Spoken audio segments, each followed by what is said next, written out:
я уже здесь нахожусь или живу, являюсь гражданином Швеции уже 1995 года. И с 2004 года, как образовалось это общество под названием «Спутник», мы все там знаем. И как они себя вели по отношению и к русскоязычным, и к остальным, время показало. Вот руководитель «Спутника» сегодня она должна была стоять здесь и дать ответ украинцам и шведам, что они наделали-то. Я политик со стажем, скажу так, когда в 1992 году развалился Советский Союз, было принято решение, все республики остаются на тех территориях, которые они занимали на тот день. И никто не имеет права изменять границы. Но что получилось за прошедшие 30 лет, вы сами знаете, я не буду повторять. И то, что Луганск придумали, Донецк, это оттуда их следы ведут в Москву. Почему, когда война была 94-96 годы внутри Российской Федерации, я имею в виду Чечне, почему они не разрешили извне кому-то вмешиваться в эту войну? А почему они сегодня вмешиваются в внутренние дела Украины самостоятельно?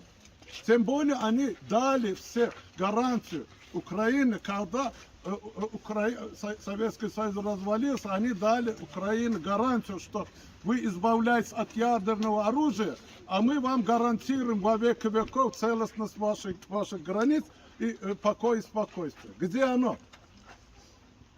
Путин говорил в свое время, что это самое создание СНГ, это цивилизованный развод всех бывших советских республик. И это он таким образом, да, разводит. Цивилизованно, да? Цивилизованно, он да. там цивилизованно, он там якоїсь плакати, що уничтожение. И это все, понимаете, вот российский народ проглотил. Мне страшно назвать цифру, какую в процентном отношении они проявляют поддержку этому Путину, который разрушил все, что есть. И не только в русском мире. Центральная Азия, все под пятой России, под пятой Кремля и Путина лично. Где бы Америка не была, где бы Евросоюз не был, в тех странах есть демократия, есть свобода слова. Тому подтверждение все мы здесь находящиеся из бывшего Союза. Но где есть Россия, там диктаторский режим. Хоть назовите одну страну, где нормальная страна существует, где есть рука Кремля или Путина. Только лапа над Россией. Вот именно. Поэтому я бы хотел бы сегодня сказать и призвать всех к объединению. Весь мир объединяется вокруг украинского народа и Украины. Вокруг его прекрасного президента Владимира Зеленского, который показал себя настоящим мужчиной в такой критический момент. Я хотел бы поблагодарить всех, кто оказывает помощь украинскому народу. В Швеции, Европе, где угодно. Вот. Мы все, когда вместе, мы едины, мы огромнейшая сила. И это понял бункерный, который сидит там. А вот тут у них маленький бункер. Если вы мужчины, выйдите сюда. Они, к сожалению, они, к сожалению, молодых не сбежали. Ну я понял, они всегда так, как отвечать, так избегают. Понимаете? Это их... Так же, як і Путін в бункері. Да, вот она так. Но я хочу сказать и передать через вас. Никто ему не дал права махать ядерной дубинкой. Если ему жить надоело, пусть берет веревку, намыливает и вешается сам. Никто ему не давал права угрожать всему миру ядерным оружием.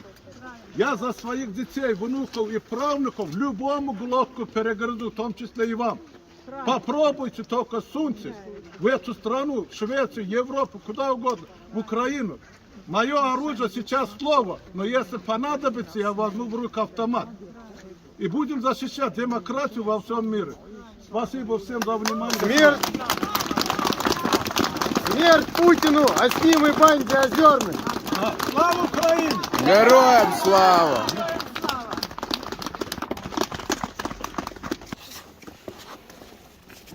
Hej allihopa.